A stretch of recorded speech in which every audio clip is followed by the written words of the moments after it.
Olá, meu nome é Amanda e juntamente com Eduardo, Leonardo e Luísa, do primeiro ano do Técnico em Química, iremos apresentar o funcionamento e a explicação do fenômeno denominado chuva ácida. Bom, mas quem descobriu a chuva ácida? Não podemos dizer que a chuva ácida foi descoberta, mas podemos afirmar que o termo chuva ácida foi utilizado pela primeira vez pelo químico e climatologista inglês Robert Angus Smith em 1852, que usou para descrever a situação vivenciada em Manchester, no Reino Unido, quando ocorreu a precipitação com elevada acidez no período da Revolução Industrial, sendo o primeiro a relacionar a chuva ácida com a poluição industrial. Entretanto, o interesse pelo assunto só veio a ser tomado a partir da década de 1960, com pesquisas e divulgação de suas consequências pelas mídias. Desde então, este é um tema bastante abordado no assunto de ecologia. Como definição do fenômeno, podemos dizer que a chuva ácida é um fenômeno que ocorre quando óxidos de enxofre e de nitrogênio, lançados na atmosfera pela poluição, reagem com a água das chuvas e geram ácidos. Toda chuva é ácida, mas a chuva ácida estudada tem níveis de pH bem menores, ou níveis de acidez bem maiores. A chuva ácida ocorre por conta das grandes concentrações de dióxido de enxofre e dióxido de nitrogênio na atmosfera, que ao entrar em contato com as gotas suspensas de água, ou seja, as nuvens, formam o ácido sulfúrico e o ácido nítrico, que caem em forma de precipitação. Esse processo pode ocorrer tanto de forma natural como por conta da ação humana. No caso da natureza, ocorre principalmente por conta de erupções vulcânicas, mas também pode ser influenciado por fatores biológicos, como por exemplo a respiração anaeróbica de algumas bactérias. Quando falamos da chuva ácida por conta da ação humana, a principal culpada é a atividade industrial. No caso da liberação do dióxido de enxofre, é principalmente a indústria de base, em específico as metalúrgicas e as refinarias de petróleo. E quando falamos da liberação do dióxido de nitrogênio, as principais culpadas são as siderúrgicas e as termoelétricas. O dióxido de carbono, ou seja, o gás carbônico, também influencia na formação das chuvas ácidas por causa da formação do ácido carbônico, que naturalmente aumenta o pH das chuvas. Mas ele sozinho dificilmente é capaz de gerar uma chuva ácida.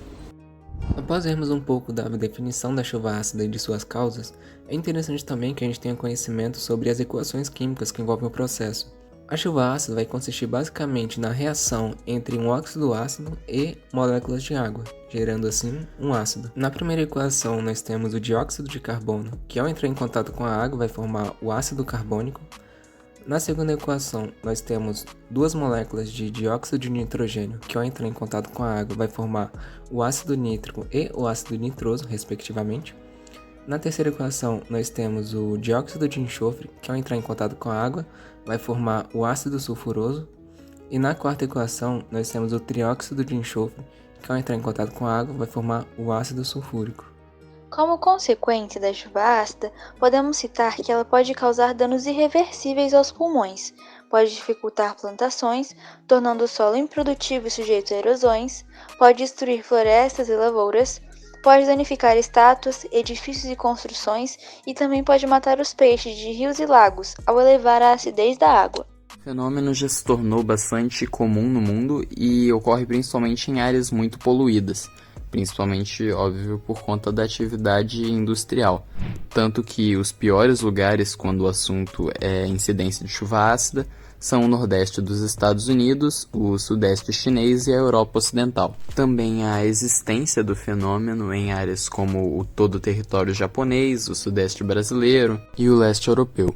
O fenômeno da chuva ácida também pode ocorrer em lugares isolados que possuem grandes índices de poluição do ar, como a maioria das grandes metrópoles mundiais, como o exemplo pode ser Nova York, Berlim, São Paulo, Nova Delhi, Pequim, que são afetadas justamente por serem lugares altamente poluídos. No Brasil, a única região que tem os mínimos indícios de chuva ácida é a região sudeste.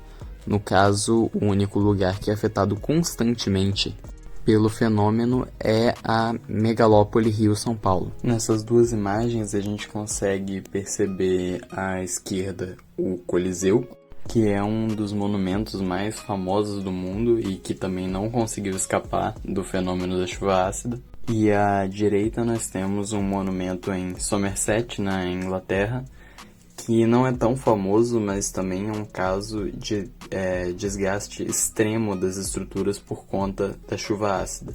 Ao se tratar das melhores medidas para amenizar os efeitos da chuva ácida, nós podemos citar a redução de emissão de gases poluentes por favorecimento da geração e do uso de energias limpas, em detrimento dos combustíveis fósseis, que, como já foi citado, é uma das causas para este fenômeno.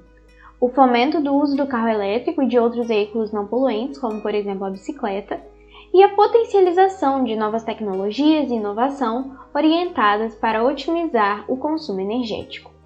Mas para que isso? Porque a principal medida para a redução dessa chuva ácida é a diminuição do despejo de gás carbônico e de óxidos ácidos na atmosfera.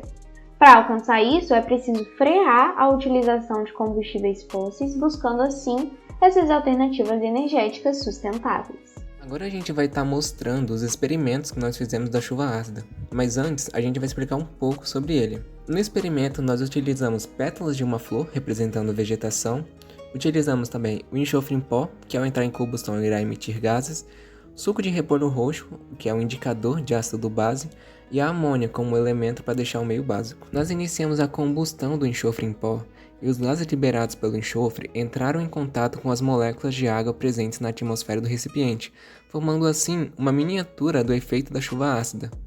Ao final, nós pudemos observar que o suco de repolho roxo, que era um indicador de ácido base, passou a ter uma coloração clara, indicando assim que o meio estava ácido, e as pétalas das flores perderam também sua coloração. E a seguir, os nossos experimentos.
Considerando tudo o que foi dito anteriormente, é possível concluir que a chuva ácida é um problema bem real e que vem realmente afetando milhões de pessoas ao redor do mundo e representando um risco tanto para a biodiversidade quanto para o patrimônio histórico, por exemplo.